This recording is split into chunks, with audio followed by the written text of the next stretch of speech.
My name is Dana Oliver. I am a beauty expert, editor, and writer, and the founder of Beauty for Breakfast. When I hear the word elevate, I think about how I need to stretch mentally, spiritually, emotionally, and physically. It's sort of like the way that I also approach my work and beauty, where I see it through a holistic point of view. Elevation for me requires growth in a way that is very much looking at the outward as well as the inward. I truly believe that my gift of storytelling is how I educate, enlighten, and empower my community. I don't take for granted these mega platforms that I have where I get to engage with Black women on a daily basis. And I know that even though I don't consider myself to be an influencer, I understand just how much of an influence I have with the written word. I feel most inspired when I'm connecting with Black women and girls because it's like holding up a mirror to myself and being able to see and hear different points of views.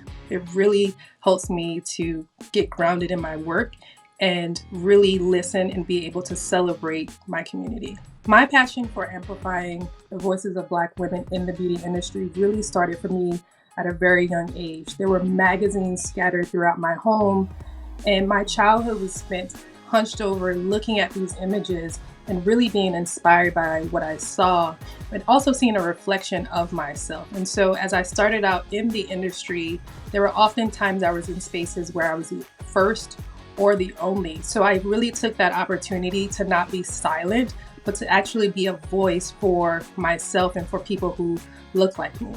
The one scripture that really keeps me inspired and motivated to do the work that I'm doing is Proverbs 3:5. Trust in the Lord with all thine heart and lean not on your own understanding. When I'm in the spaces where I've often been the first and the only, what allows me to center myself and not really get caught up in the challenges is to really be grateful for actually being in these spaces.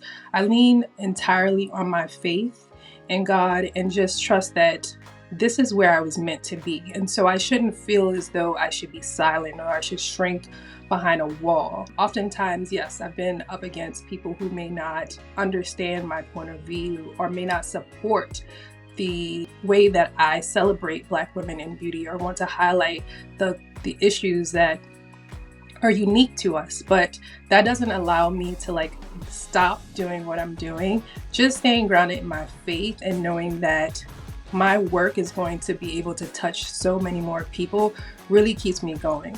So I'm really excited to actually have my first print byline in Essence magazine in the February-March 2024 issue, where I actually speak about my own gray hair journey as a Black woman, as a Black mother.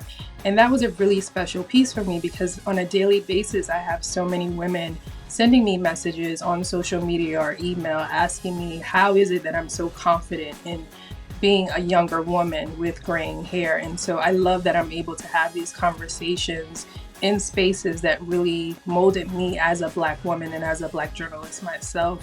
And then in addition to that, I am working on my own passion project, my very first manuscript, where I'm speaking to young Black girls in a holistic way of how they see beauty and just affirming them in a space and in a world where they are often not seen or celebrated.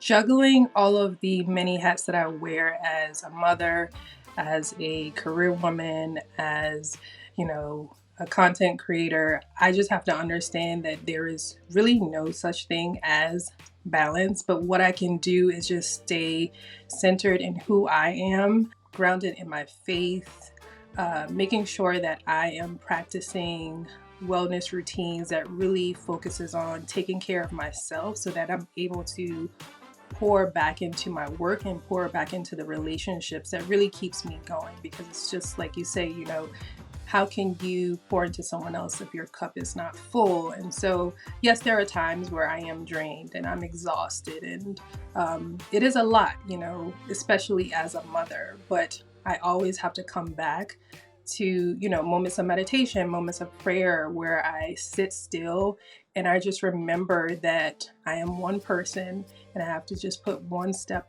in front of the other, one foot in front of the other, and just do what I can in that moment. This is Dana Oliver, and you're tuned into Elevate.